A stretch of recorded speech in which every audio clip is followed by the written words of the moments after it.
good evening, all of you. I would like to thank Nazemi for this opportunity for interacting with you.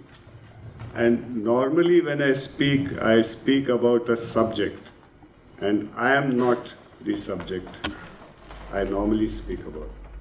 So I find this difficult to integrate my own story with what I am about to present to you. But it so happens that the story of my life has taken me in a particular direction, and I will try to take you along the steps of what I have learned and why I will be reaching certain conclusions which I will be presenting to you. Let's say that I refer to myself as the protagonist in this story. It's easier.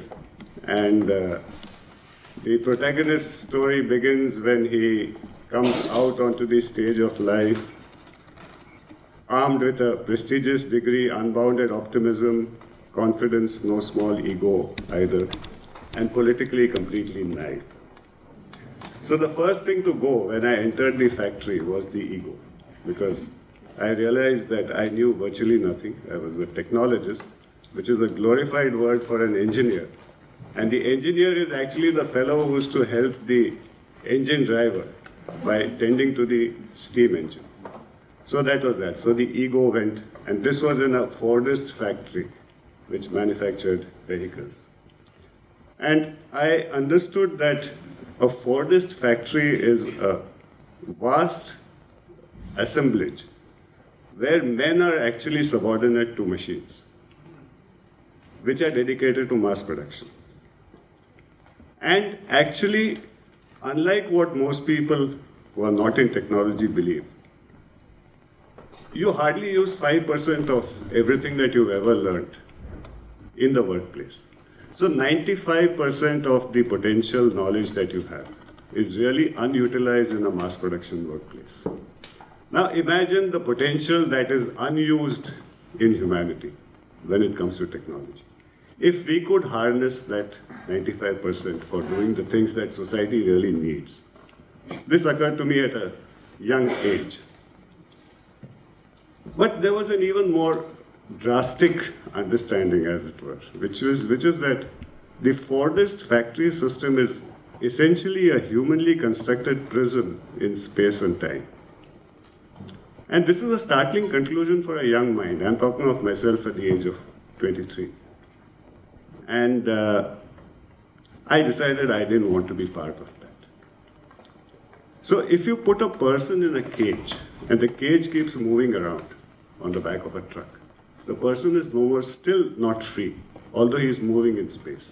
It's only an illusion of freedom. The same thing is if a person is caught in a debt situation, which is what we find happening all around the world today, that the younger people are starting their life in debt. It's also a form of prison, if you realize, because that person has to now work for 25 or 30 years, paying off the debt which has been incurred at a young age already. So there is a loss of freedom. Since I didn't want to be a part of that, the question which arose is, what is existential freedom? And what is the meaningful life really to be all about? So, full of these kinds of rebellious thoughts, the protagonist then decided to make a drastic change and become an activist. Phase 2. Now, I was lucky that there were a number of friends of mine who were also similarly inclined, let's say. And I have only this very grainy picture of those years. I'm talking the late 70s. This is when the house that you see behind was something that we had built. We were all mad, to put it frankly. But many of these people later went on to also become academics. So we were academics in quite a different mode. At least 4 of the people that you see over here, including on top, went on to become academics. Now the work that we did was actually related to the environment. This is the late 70s I'm talking of. In an area which was very backward, the backward part of the country, which was very rich in terms of mineral resources and so on, right? And full of very poor people, tribals, and a situation like that. And we did environmental planning followed by environmental education at that point in time. And it was heartbreaking because most of us came from a background in technology, and we realized that this was the second aspect of technology which was not understood. Technology can produce good things. It also produces very many bad things for people who are unable to cope with it.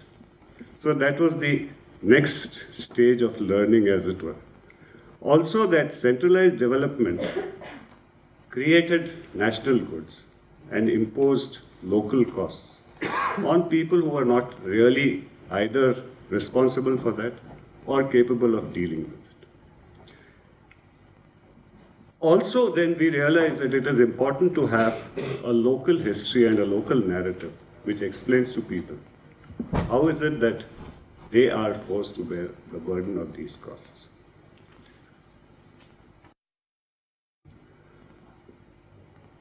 So there was this destructive aspect of technology on the environment, also on the larger society. The next learning also was that much of this is powered by energy. Energy is really at the core of it, and this took me to the next stage, as it were, in my learning, which had to do actually with energy when I became an academic. And I explored this relationship between energy, environment, and technology. And it was startling because here was the possibility, this was in the late 90s, I was an academic by then, I moved away from activism. And the technological transformation of what are called resources into energy is what really keeps the whole system going in that sense. And this was around the time when the whole debate on climate change really was taking place at a global level. Now, one of the lessons understood from the previous phase also was this, that there is a moral core to development.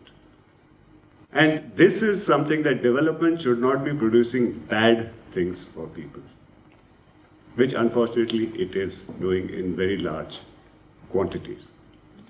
And the moral core of development also has to include, not only as several people, several of my predecessors have said,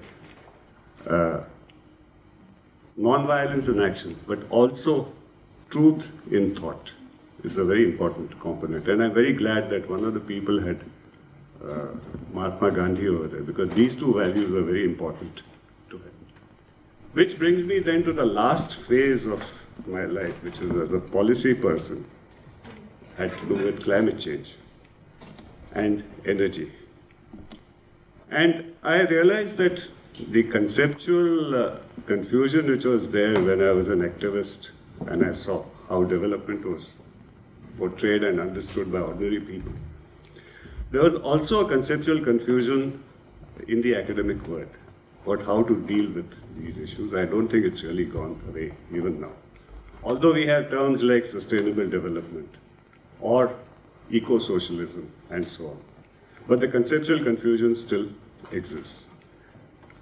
The academic world also is, I'm talking of the standard academic world and not your kind of academic endeavor.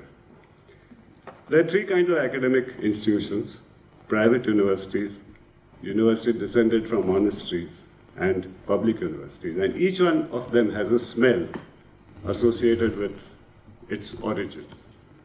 The private university is essentially like a factory. The monastic university lives in a half-dream world, which is semi-religious in its pseudo-religious, I should say. And the state-funded university has a smell of bureaucracy associated with it. I'm being devastatingly frank, but I have to share with the young audience what the academic world glorified is all about.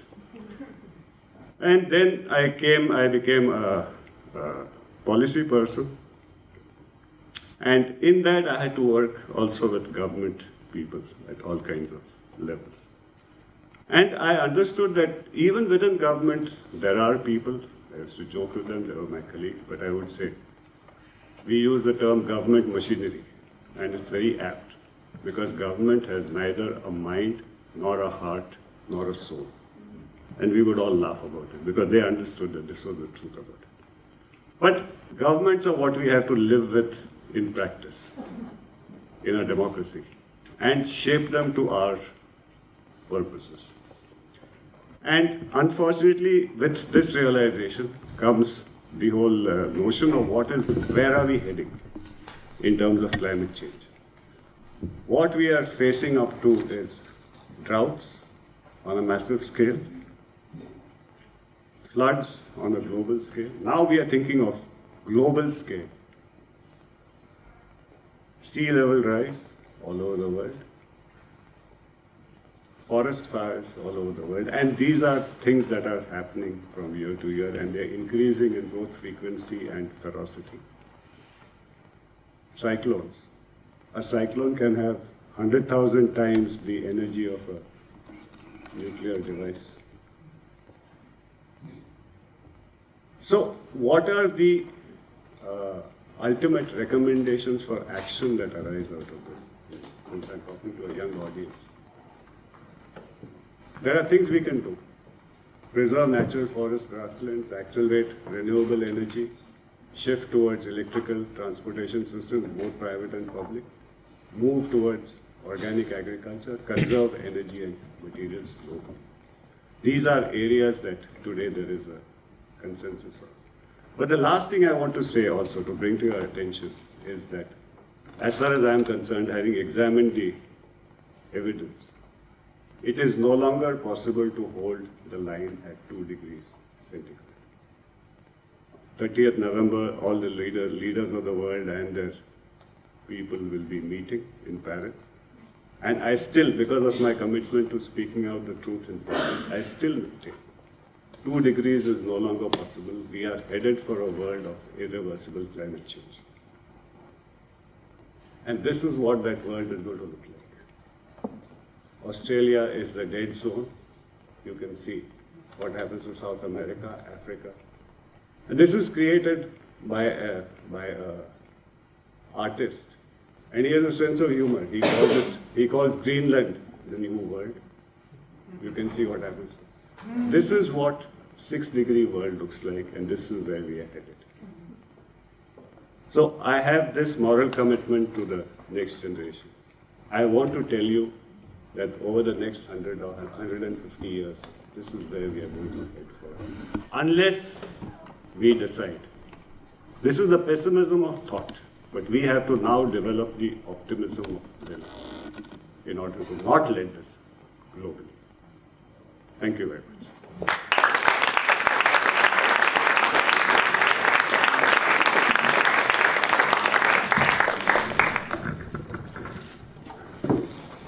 Thank you, Sanjeev. I understand not every presentation on every particular topic can be ended on a light line, so I understand that. I like the final words about the optimism of will, though.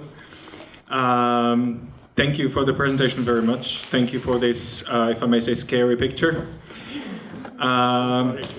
Do we have a question or two in the audience? There is a hand up there. Petra, Slovenia, WEX. I have actually 2 questions. I hope they will be short enough, if I may take the stage. You try, please make them short. One question is, we know that next year it's the global conference on climate, and it's a historical, important conference. This year? This year, in December, of course. What do you think? Will the influencers, will the leader come to a global conclusion, to a policy paper on what is needed for our planet? Will they come to an agreement? So I'm asking for your opinion about that. As a policy person and activist in the future, from the past. What I think is that whatever consensus they arrive at is actually irrelevant. Because in 2014 we've reached 400 ppm, where the stabilization temperature is well above 2 degrees. And the entire climate debate has been this. If you cross 2 degrees, then the nature feedback cycle itself starts becoming more and more prominent, the positive feedback cycle in nature. And then you can't stop it. And nature is much larger than anything that we do as humanity. The sun puts in about something like 13,000 times as much energy as all of humanity produces in a year. And the sun is going to be powering the heating of the earth. So there is absolutely no comparison. Nature is going to teach us a message. So all our leaders put together with all their advisors are irrelevant. It's actually bad economics rather than good science which is driving all this. Very sorry to say, but that's the thing. I hope it answers something of your question. Yeah, partially, yes. I'm sorry, we'll be having time only for one question right now, but there will be opportunity. Thank you for the question, Petra. Sanjeev, thank you for your presentation. Thank you for your answer. And thank you for this, what was inspiring and shocking, probably, at the same time. Thank you very much. Thank you. Thank you.